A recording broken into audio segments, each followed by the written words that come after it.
David Boyle, and I'm quitting alcohol.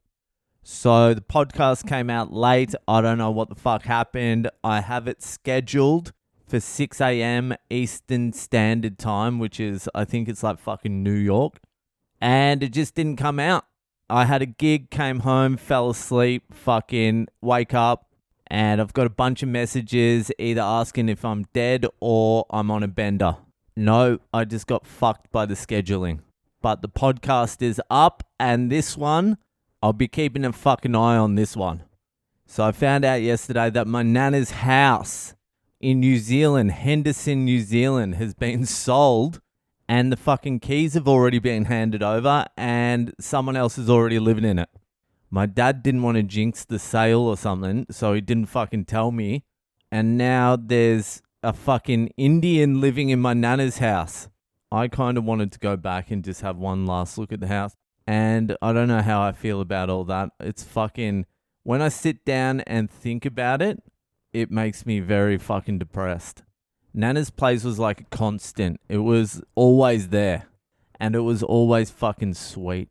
There were no bad memories in that place, just good fucking memories. And I suppose it's good to keep it that way. I don't know, is it fucking a good idea to go back and see an empty house without my Nana in there? Like, will that infect your memories? Is that the only thing you're going to remember? Like, do you go and see someone's body after they pass away? Is that a good idea? I don't know if I want to see anyone's body after they pass away. That brings a lot of finality to shit. If you don't see the body, at least you can sort of like half pretend they've just gone away for a little while. I remember when Mum sold our house, the house I grew up in, and I was out. This is when I was like, fucking, I must have been 14. And I was out drinking one night with my friends and shit like that. And I ended up stranded, as I usually did. And I was like, fuck it. I'll just go back to my house. I'll just break in because I know how to break in.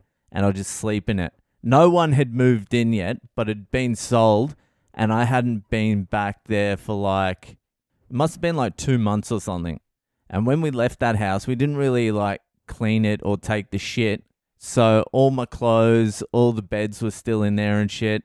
And so at the end of this night, I just went to home and I broke in and the place had been trashed. Someone had gone in there and the joint was fucked. But my bed was still there, so I fucking just jumped in the bed, pulled out some of my clothes from the drawers and just slept on my bed covered in clothes. Woke up the next morning with a vicious fucking hangover. Like, where the fuck am I? And I look around and I'm in my old house. And I'm like, fuck, I woke up. I'm like, this is the room I grew up in. It's been trashed. That's the room with the fucking ghost. The ghost probably didn't know what the fuck was going on.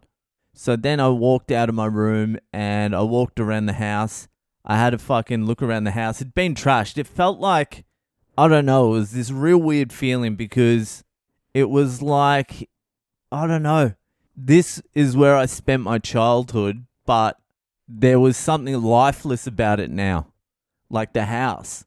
It was a very like eerie sort of feeling. So I walk around the house. It's just me in the morning, walking around my fucking childhood house that had been fucking trashed.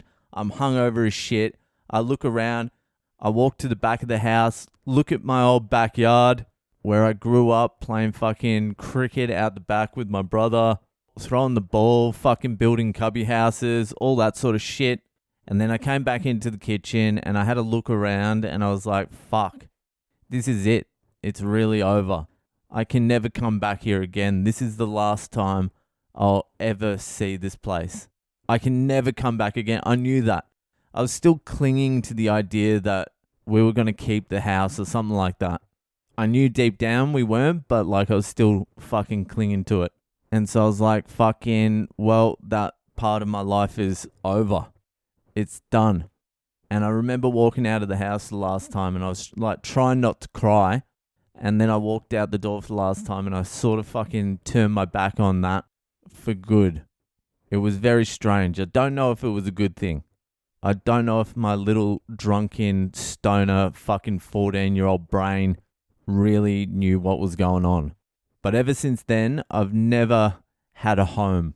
I've never felt at home anywhere. Besides my Nanna's, that was always a constant. And to a certain extent now, India. I do get that feeling like I'm at home in India. But my Nanna's was always that constant. From like when I was a little kid to fucking teenager to adult to taking my own kid there. It just always felt like home. It was. And I'm going to fucking stop there before I fucking start crying. So that will do for today.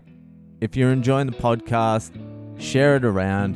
Enjoy the rest of your weekend, and I'll see you the fuck later.